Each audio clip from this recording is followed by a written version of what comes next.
So hi guys, welcome back to another video. So ఈరోజు అయితే నేను ఒక కుకింగ్ వీడియో చేస్తున్నా. సో ఎందుకంటే చాలామంది ప్రిఫర్ చేశారు, బ్రో మీరు బ్యాచిలర్ కదా, ఎలా వండుకుంటారు, మీ డైలీ రొటీన్ ఎలా వండుకుంటారు, అసలు ఏం వండుకుంటారు చూపిస్తా. నేనైతే మ్యాక్సిమం రసం చేస్తా, బిర్యానీ చేస్తా, ఇంకా చాలా చేస్తా చెప్పాలంటే. సో ముందుగా అయితే రసంతో స్టార్ట్ చేద్దాం ఈరోజు వీడియో. సో ఈ రసం పెడుతున్నా, చాలామంది బ్యాచిలర్స్కి అయితే యూజ్ అవుతుంది. సో చూడండి, ట్రై చేయండి, డెఫినెట్గా చాలా బాగుంటుంది టేస్ట్ అయితే. ఇంట్లో ఏం లేనప్పుడు, ఏం చేసుకోవాలో తెలియనప్పుడు కొద్దిగా చింతపండు రసం చేసుకోండి. ఒక 2 days అయితే వస్తుంది బాగా, ఎందుకంటే చింతపండు రసం కాబట్టి ఒక 2 days అయితే నిలవగా ఉంటుంది. ఇంకా సోదాపేసి వీడియోలోకి అయితే వెళ్ళిపోదాం. Let's go. ముందుగా అయితే కొంత చింతపండు తీసుకొని నానబెట్టండి ఒక 10 to 15 minutes. దాని తర్వాత ఒక టమాటా తీసుకోండి, ఉల్లిపాయ నుంచి స్లైడ్స్గా కట్ చేయండి. అండ్ ఆల్సో కరివేపాకు, జీలకర్ర అండ్ రెడ్ చిల్లీ కలిపి 3 మిక్స్ చేసి బాగా దంచండి. ఒక పౌడర్ లాగా అయితే దంచండి. చూడండి, నేనైతే పౌడర్ లాగా తీసుకున్నా. తర్వాత అయితే నానబెట్టుకుని చింతపండుని అయితే వడగట్టుకోండి. నానబెట్టిన చింతపండుని ఒక దాంట్లోకి తీసుకొని, దాంట్లో అయితే మీరు తీసుకున్న ముందుగా కట్ చేసుకుని ఉంచుకున్న టమాటాలు అయితే వేసేయండి.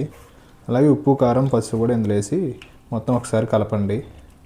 అన్నీ వేసుకున్న తర్వాత ఒకసారి అయితే బాగా మిక్స్ చేయండి.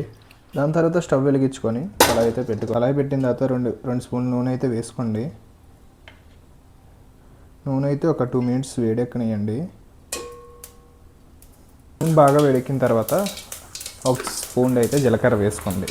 జీలకర్ర అయిపోయిన తర్వాత ఎండుమిర్చి అయితే ఒకటి వేయండి. సో కొద్దిగా కలపండి,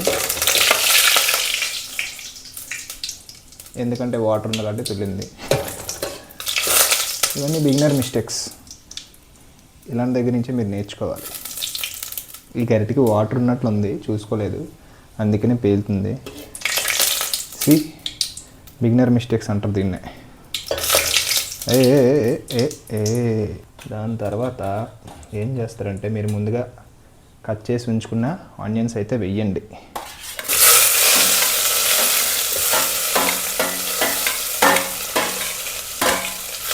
ఆనియన్ వేసి కొద్దిగా కలపండి కాసేపు, ఒక 2 minutes, ఎందుకంటే ఆనియన్స్ బాగా రోస్ట్ అవ్వాలి కాబట్టి.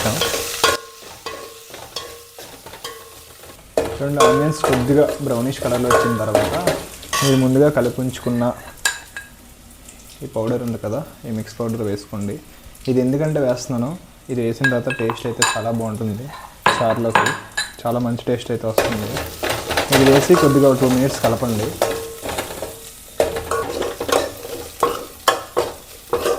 2-3 minutes అయిన తర్వాత మీరు ముందుగా రెడీ చేసి ఉంచుకున్న ఈ రసం అయితే ఇందులో పోసుకోండి. ఈ రసం వేసుకున్న తర్వాత కొద్దిగా కలపండి.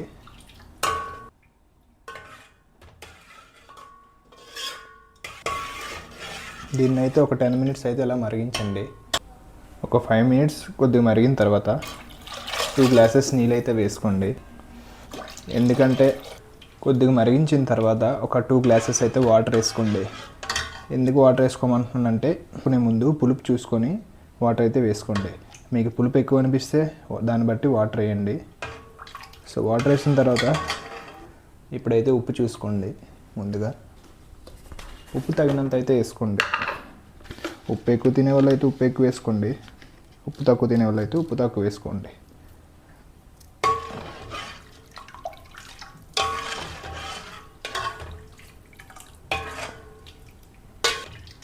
టేస్ట్ అయితే చాలా బాగుంటుంది, ముందుగా చెప్తున్నా. సింపుల్గా ఈజీ మెథడ్లో అయిపోవాల్సిందే. చారు చాలామంది లేట్ అయితే చేస్తారు. ఏం చేస్తాం, మనకు బ్యాచిలర్ లైఫ్లో ఏవో నేర్చుకుంటూ ఉండాలి. సో ఇంట్లో ఉన్న వాళ్ళకైతే బ్యాచిలర్స్కి చాలా బాగా యూజ్ అవుతుంది. ఎందుకంటే వాళ్ళు డైలీ 20 rupees ఇచ్చి రసం తెచ్చుకుంటారు. అది నచ్చకపోవచ్చు, అది నచ్చుతుందో వాళ్ళకే తెలియదు, కానీ తినేస్తారు. ఎందుకంటే ఏదో ఆ రోజు అలా గడవాలి కాబట్టి. ఇదిగోండి, ఈ విధంగా చారు కెరులుతుంది అంటే మ్యాక్సిమం ఆల్మోస్ట్ ఇంకో 2 minutes తర్వాత ఆపేయచ్చు. ఆల్మోస్ట్ ఎండింగ్కి వచ్చేసినట్టే చారు. సో ఒకసారి కలుపుకొని ఇంకో 2 minutes స్టవ్ మీద అయితే ఉంచి ఇంకా ఆఫ్ చేసుకోండి. వేడివేడి అన్నంలో వేసుకొని తినండి, చాలా బాగుంటుంది. మరిన్ని వీడియోస్ కోసం సబ్స్క్రైబ్ అయితే చేసుకోండి. అప్పుడప్పుడు ఇలాంటి ఫుడ్ వీడియోస్ కూడా పెడుతూ ఉంటా. Thank you for watching. Subscribe for more videos.